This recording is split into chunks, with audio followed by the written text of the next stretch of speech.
All right, welcome to this episode of the Energy Matters Show podcast. Pod Class would be Class. the right title, Pod Class, where me and Cody discuss a topic and then we do a meditation at the end. So we release the discussion as a podcast, and then the meditation part is free. It's for anybody on our email list who joins our community. All right. So, well, first of all, last time we got together, Cody, we talked about Kundalini energy. We did. And then I released a sleep meditation working with the Kundalini, which you were making fun of me, like, how are they going to fall asleep if the Kundalini's all hyped up? So we worked on turning it on, and then lowering it because sometimes sometimes it's already kind of like humming too loudly. So we want to get in touch with it and then maybe like turn it down. I was just kind of giving you a hard time, but it really makes sense to turn it on and clear everything out of your space, get a healing, kind of get in a clear energy, and then turn it down and drift off to sleep. Yeah. Well, don't drift off to sleep yet. We're just getting started today. And then just very quick announcement, me and Cody are teaching a 6-week class on the Kundalini energy starting next Tuesday, February 18th. So if you want to join us, if you can't be there live, we'll send you the recordings. Okay. And that'll be at 11 Pacific, so a little earlier than this. Yeah. Okay, that's right. All right. So let's jump into this topic of being on your spiritual path. I think a path is a great metaphor, and we're all always looking to be on our path. There's a deep desire to feel like we're aligned with our purpose. We're moving in a direction that makes sense, that's going to be fulfilling. And perhaps there's nothing more painful on the other side of that, which is feeling like you're in a dead end. At a dead end, you're stuck. Maybe you're lost. Where the hell is the path? I'm in the middle of the woods. There's no path. Why am I even here? So, one end of the spectrum, we feel really aligned and we're moving at a nice pace. There's direction, purpose, and energy. And then on the other end is I'm stuck as a duck, or I am lost. Or confused, or confused. Yeah. Yeah. And so, when me and Cody teach, or when we teach people how to do energy work and read energy, a lot of it is how to be aware of, are you on your path or not? Or if you're working on somebody else and you're working with them, can you help them see if they're on their path or not? Or can you see if they're on their path or not? So when I did my intuitive training, that's like the first thing you do when you learn how to do a session with somebody is to see if they're on their path or not. So me and Cody have both done thousands of those, and would love to share today some of what we've learned about looking at somebody and seeing what it looks like energetically when someone's on their path and what it looks like when they're not. And we use certain, symbols, and Cody will walk you through a meditation at the end of this using one of those symbols so you can actually kind of see, am I on my path or am I not on my path? But Cody, for me, all of your time teaching, what have you noticed about the quality of someone's energy when you look at them and they're on their path versus somebody who doesn't look like they're on their path? And I guess, can you even be off your path, or is that just another part of the path, or is that too meta? Yeah, that is kind of meta. There's a couple of things with that. In what you just referenced in the reading sense, when we look at is someone on their path, there's value in seeing if they're off their path, because then in the reading, in many ways we're pointing out perhaps the stuckness or the distractions that are separating that person from their path. But that question being kind of an absolute, or whether you're on or off your path, or can you even be off your path?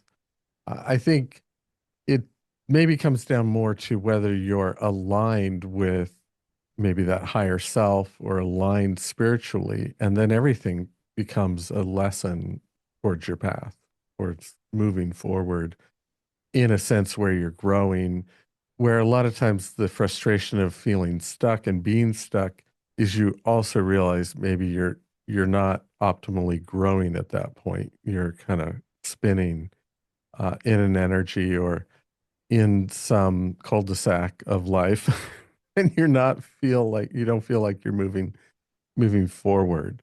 So yeah, ultimately everything can become part of your path, but I think when we look at someone energetically and we can look at their energy, there's often a very clear kind of energy alignment where they're kind of moving forward on their path and also getting validated as they take steps. So there's this feedback loop of feeling those accomplishments. So I think it comes back to this kind of notion of energetic alignment in terms of moving on your path. And when someone's on their path, I think it's not that life becomes easy because there's definitely challenges in life, but it seems like there's less effort to move toward that next thing you're creating. And there's more enthusiasm, more excitement when we're on our path. And we can feel that we're growing. Where when we're in a point of feeling stuck somewhere, then we don't feel like we're growing. And it becomes much more of a struggle and difficult to kind of find that enthusiasm that really spirit resonates. That creativity and enthusiasm might be the natural state of being, spiritually speaking, in my Mm. estimation. Yeah. And then there's a bunch of reasons, and energies that I've seen of why somebody might be stuck. But let me just caveat of what you just said with just going to the meta real quick. Um, I like speaking in practical terms. And so in the biggest possible picture, yes, we're all one. Right. Everything is on its path when you have the infinite bird's eye view. That being said, on a very practical level, I have seen many people stuck or not really on their path. I have, it's just what I see. It's what I experience when I work with them. I've experienced it personally, and so it's whatever that means about the ultimate reality of life. I have no comment. I want to speak in a very practical way. So yes, I see people who are stuck off their path. They've been on, they've been off. Maybe a few of the reasons I would love to discuss. One, sometimes trauma. If somebody has really deep, intense trauma, that could get them pretty stuck. And so instead of moving symbolically forward, they're maybe going in circles. They keep coming around to the same kind of relationship or job. They keep ruminating over the same thing. And so they're really not in any meaningful way moving forward.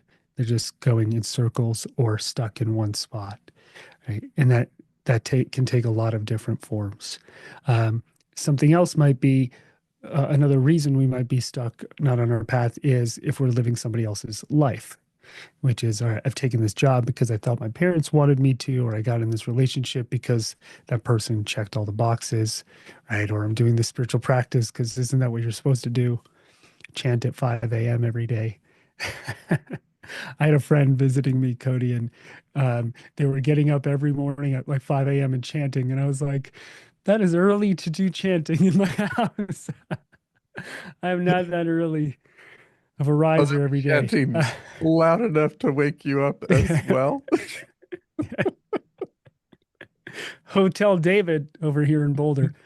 Um, if you don't want me cranky in the morning, I'll knock you off your spiritual path. That's right, 4 a.m. drumming. Yeah. So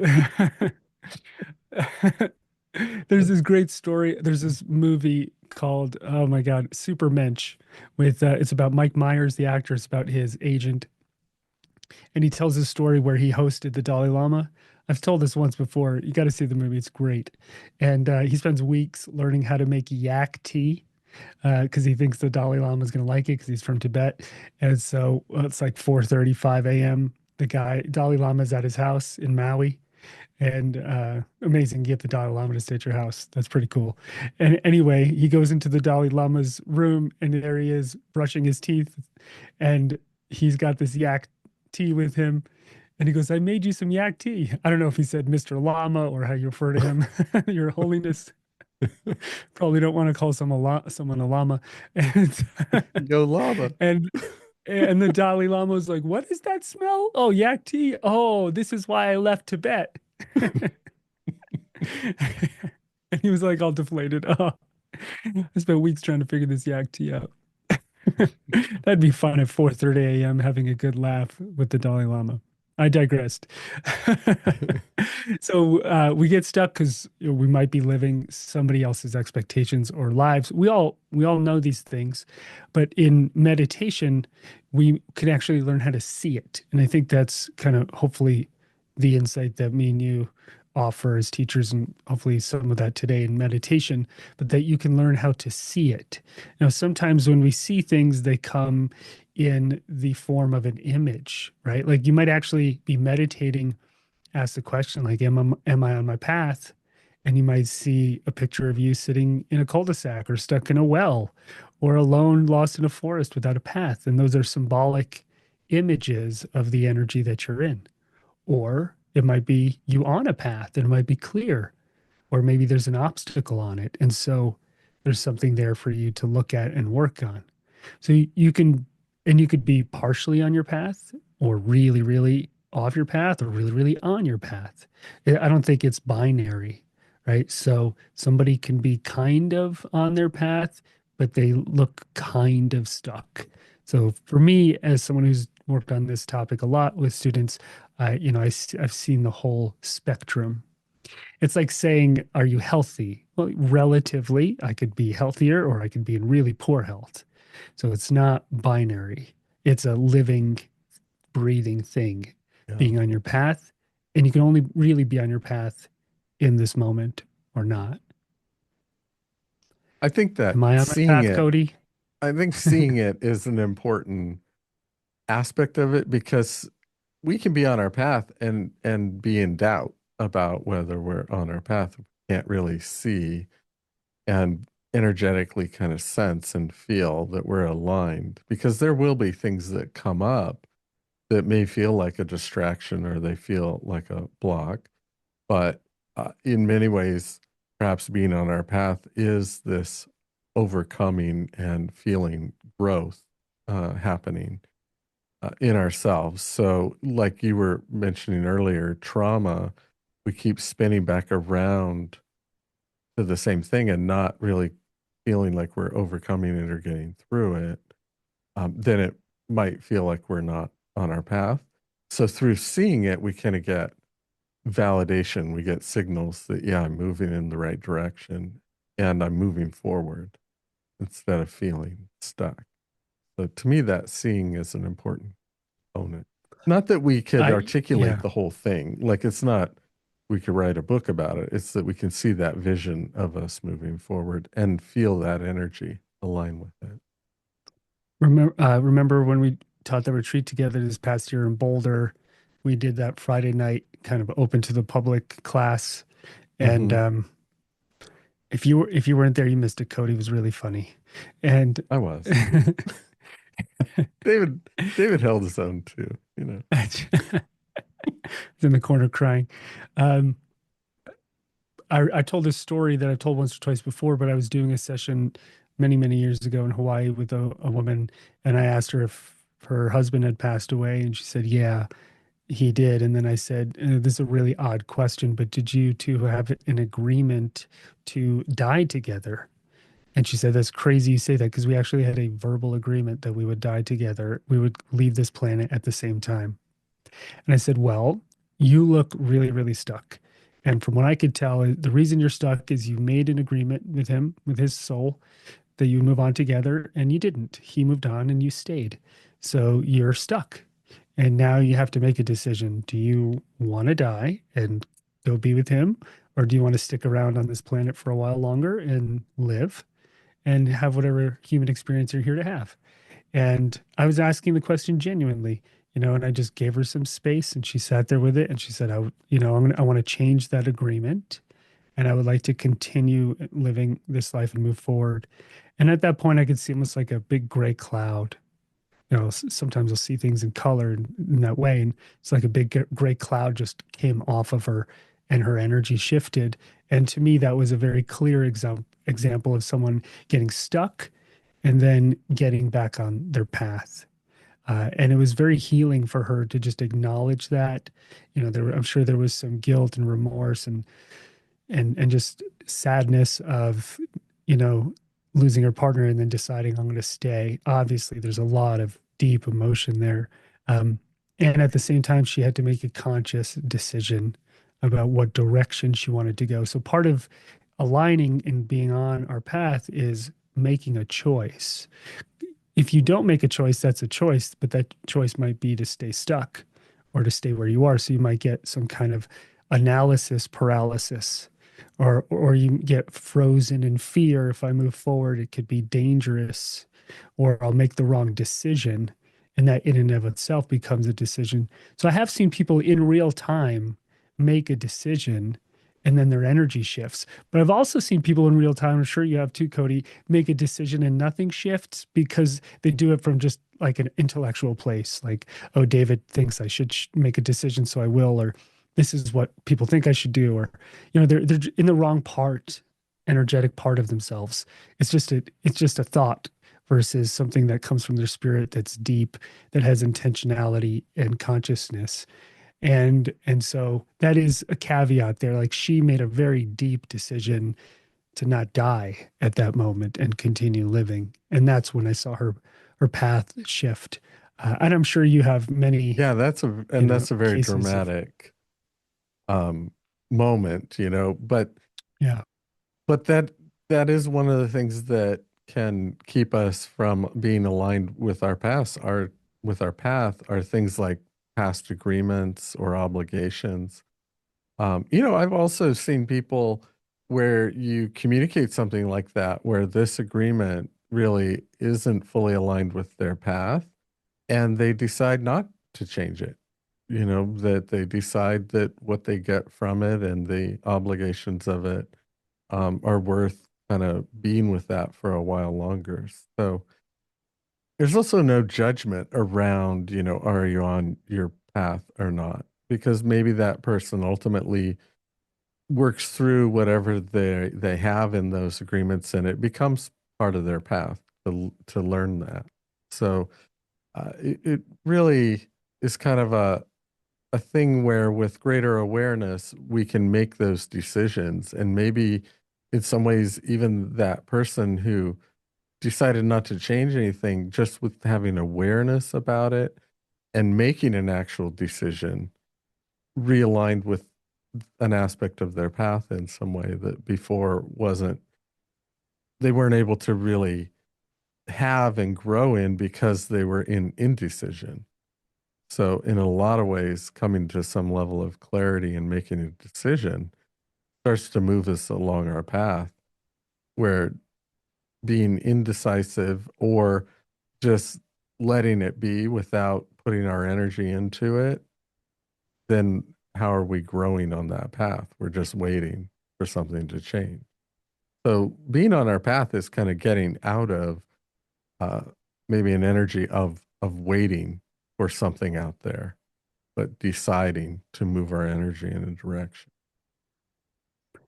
And there's usually some energy to move through, right? So Oh, for yes. example, fear, right? Maybe you're being debilitated by fear around failure or rejection. And so your path is becoming avoiding those things. And then you're on a path, but you might not be on the path that's best for you. So it could be fear, it could be resistance, it could be pain, right? Um, it could be comparison, all of these energies that keep us from moving forward. But oddly, those energies are the invitation and those energies are the path. There's that, what's that book? The Obstacle is the Way. Is it Right. by Ryan Holiday? Yeah. And I think that's very correct. He got that from the Stoics who sat in contemplation and like really looked at this for themselves. I think that's very accurate. Um, and it's always easier said than done. But in meditation, when you close your eyes, you can, the real core here is looking at it for yourself, learning to not just intellectualize it, but to close your eyes and with your mind's eye, look at it and really see what's true for you. So if you're like, I think I'm stuck on my path, if you were to close your eyes and go, what is that energy that I'm stuck on that's not letting me move forward, and letting that start to arise. And then when you reach that aha moment, like, there's been countless times where I'm in meditation and I might even just say out loud, like, oh, oh, get that like surprise. You should be almost surprised when you see the energy. There's a sense of insight mixed with surprise. And then that's when you're seeing something and then something is starting to shift. So we've got people in the world that are totally stuck as a duck, and then we've got people in the world that are really, really on their path. I mean, just like humming along, making a difference in the world, finding fulfillment. They're happy, they're grounded, they're creative, they're enthusiastic, right? And they're just really roaring on their path. And sometimes those people piss us off because we get jealous, envious, or like, how come it seems so easy to them? Well, but who knows what kind of work they did in the past, in their past lives? Who knows?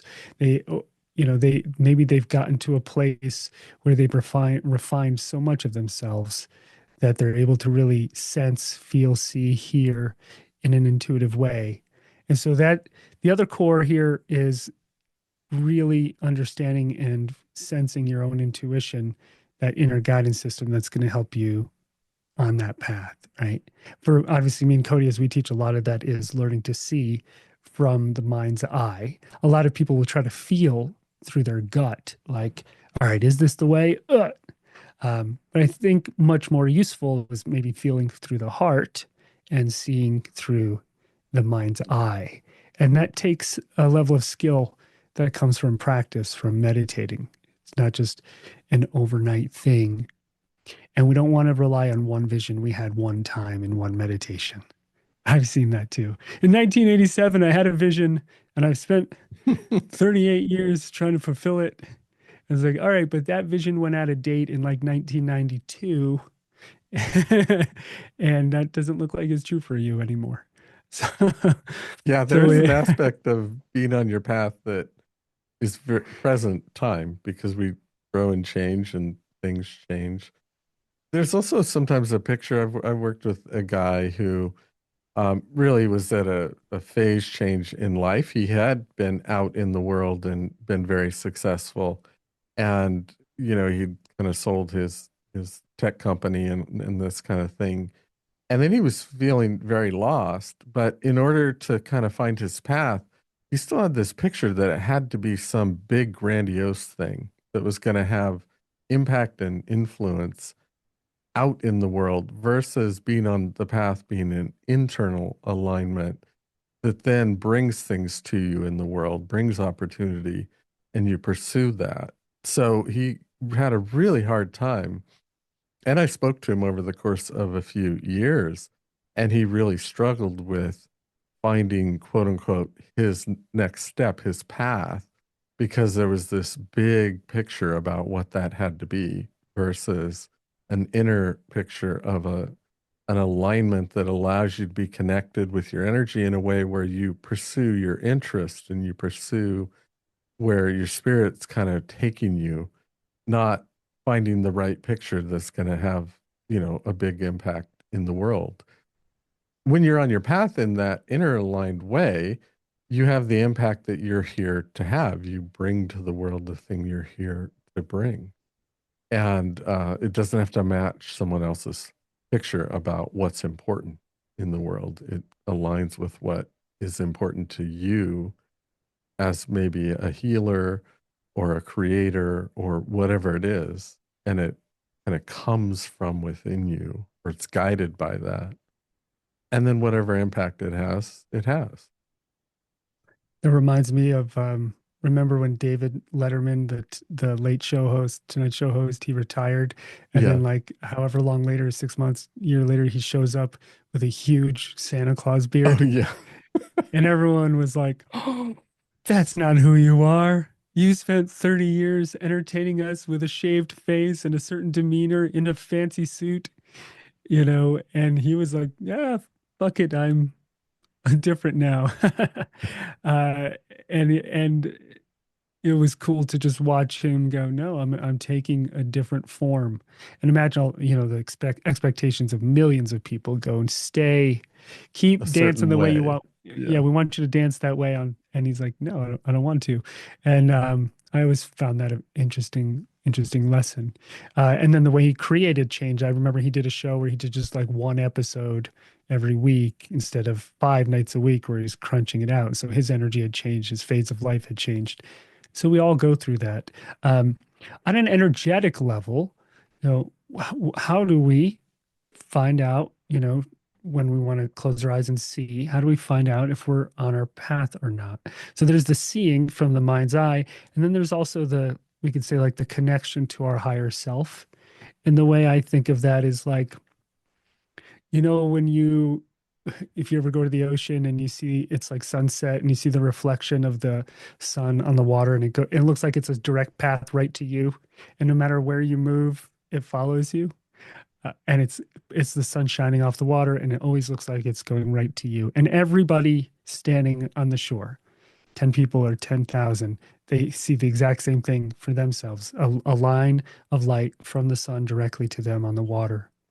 And so the way I experience that is like there's this line of energy up to the higher self. No matter where you move, no matter where you go in life, it's always shining down on you. And the sun doesn't come in through your head, right? It's shining light. And if you open up to it, you can have insight and you can download some insight or information. Uh, you might have that like aha moment. So a lot of information that we get in the world is horizontal, like right, me and you are talking right now in kind of horizontal way. The world is horizontal, and when you think of connecting with the higher self, it's very vertical. So it's like raining down or shining down on you and then coming down into you. So you feel like it kind of lands, that insight kind of lands deeper into you. And so, just energetically speaking, we're so used to like, I'm going to go out there and get my answer from the future or back from the past or from someone else. It's all very horizontal, whereas this is kind of like a different alignment. And I've always found that very useful. So sometimes you might even sense it come through the top of your head and then down. And so maybe it comes through the top of your head as a knowingness, and then it lands in the mind's eye as a vision. Maybe it comes through the throat as a word or a sentence or a inner voice that you hear. And then it comes through the heart as something that you really feel deeply, the authenticity and trust of it. And then down, down, down into your system. So at every stage, every level, it kind of takes a different form, but essentially it's the same truth. Yeah. Yeah. And I think certainly one of the values of meditation is that it aids in making that daily connection and alignment. And like we said earlier, that being on and off your path isn't necessarily a binary thing. It's more because we can easily get distracted or other energies come in and we start to fulfill their needs or expectations. So it's more of a question of that kind of alignment that you were just describing. And maybe the question isn't even just, am I on or off my path, but am I fulfilling my path today? In other words, am I aligned in a way where my energy is going toward my own path today? Or is it scattered out into all kinds of distractions and expectations and obligations in the world? Not that we Yeah. can't have and meet our obligations, but if our energy is aligned moving toward our path, they become part of our path in many ways. They become part of that fulfillment. One of the things I like to do in the morning when I sit and meditate is I look at the energetic theme of the day. Sometimes that might come through my dreams and I'll wake up remembering some of it, like, okay, it's already coming through, and other time, and then I'll take that into meditation, and I'll look at, well, what is the energetic theme of today? So the energetic theme could be anything from like, oh wow, it looks like it's a day where the primary driving force is creativity or giving or forgiveness or rest or stillness. And there's almost like a certain weather, just like the external weather every day changes. I try to tap into what that internal weather and internal theme, energetic theme of the day is. Now, there might be more than one, there might be two or three kind of phases throughout the day with themes. It doesn't have to be one thing all the time. But I've definitely noticed the more I become aware of what that theme is, that energy, and tap into it, and then work and consciously work with it throughout the day, the more aligned and the better my day goes. And the more unconscious I am, the more I just let all the things in life kind of hit me from the sides. And you're just putting out fires and living other people's lives, the worse it goes. And you all know how that feels when just someone sends you, texts you, emails you, calls in a problem, and then you just get pulled around. Now, even if someone's calling in a problem, that might be part of the energetic theme, right? So, like, what is this situation asking me to do, or what kind of attention does it want from me? What kind of energy do I approach this with? And when you do it from that perspective, there's way less stress and anxiety. And it's more of like, wow, this is actually how I thought some of the day would unfold. And now I have the opportunity to meet it with my energy and my awareness. So I try to do that as often as I can. Otherwise, you just get pulled around, you Mm-hmm. know. But by 6, 7 p.m., you're like, oh, what? Where did I? How come? When did I wake up? Chocolate, please help. Yeah. Yeah. That's a good way to do it. I often sit down in the morning to meditate and kind of prepare for the day. First, maybe gathering my energy back from all the things that's gone out into unconsciously, all the demands and all the expectations, and kind of really getting centered, reclaiming my energy, and then setting that tone moving forward, for what to create, or what to give attention to today. Because otherwise, there's so many things grabbing for our attention, and our energy so easily goes out into the world, that somehow Well, getting centered and reconnected and realigned sets a whole different energy or path or tone for the day. I try to throw Cody off his day in the mornings. I usually send him some memes with some misinformation. See if I get, try get me fact riled checking up. this one.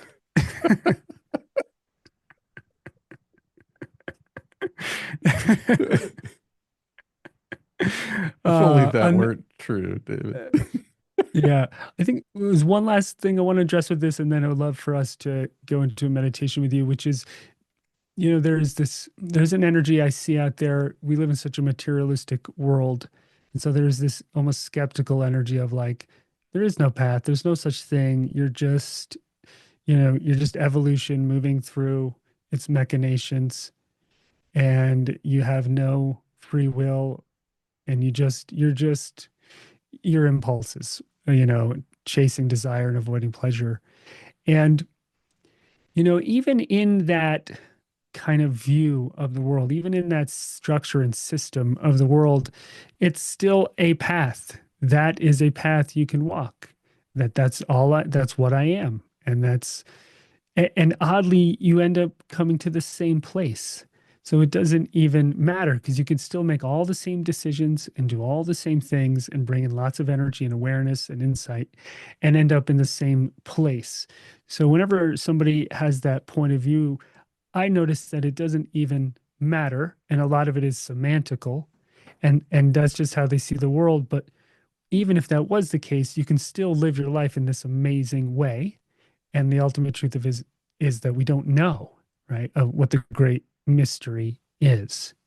And so if you've got someone in your life like that, or if you've been like that, that super skeptical energy, I can't make my own decisions, nothing matters, everything is predetermined. Um, I personally don't find that view of the world useful, and it's too rigid and closed of a system for me. But even if you do have some of that, you can still live your best life in the same exact way that we're talking about and still make these decisions being on your path. And that might just be life living through you. And it might ultimately end up being the same thing. So I just want to say that because I know a lot of people, they harp on, do I have free will? How does, am I just, this biological being that has no agency? Um, and honestly, I think that's just an intellectual rabbit hole if you get lost down there that can be an excuse from really living your best life. So I just just want to address that. Um, anyway, I don't know what you would have to say about that. I I don't know. I don't know. That's a interesting thought. I just come back to that being on your path doesn't have to do with what you do out in the world as much as starting from that vertical alignment and an awareness, inner awareness and connection with your higher self that you um would find in meditation and letting that guide you. But when you talk about that being pulled out into the materialistic world and this pursuit of whatever it is that we think we're going to get, it made me think of you brought in David Letterman, so I'll bring in Jim Carrey because it made me think of Jim I thought Carrey of him talking earlier. Yeah, about how he wished everybody could get their ultimate success and fame so they could yeah, realize that's not it, right? That then yeah. he had to search for his alignment to be on his real path, or at least validate, what he was doing with his energy and making that a part of his path. So And you've in seen that his path alignment, then change a lot. yeah, anything can Yeah, become part of your path. It's when we lose ourselves to those pursuits that then there's not fulfillment. Because in many ways, the path should be fulfilling all along the way. It's not the end result. And so many of those materialistic things, it's just the focus on the end result versus the journey to get there and enjoying and growing in that journey.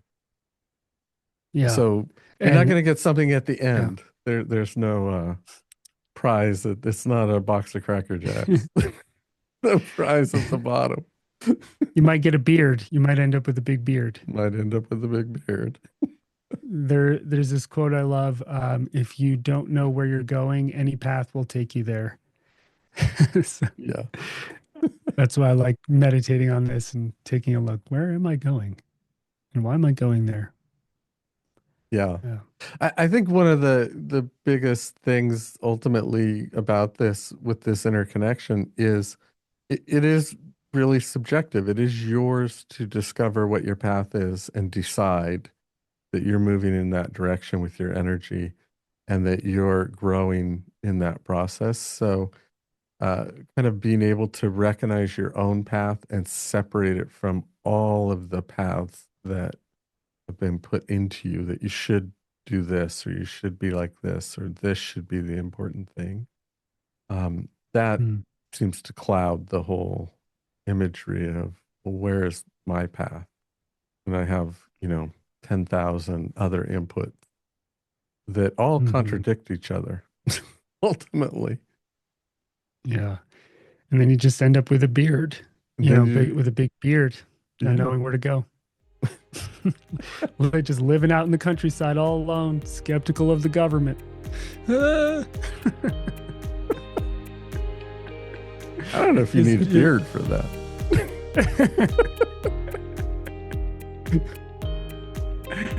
Oh, that's funny. A dog just started barking when I said that. Like, get away from me.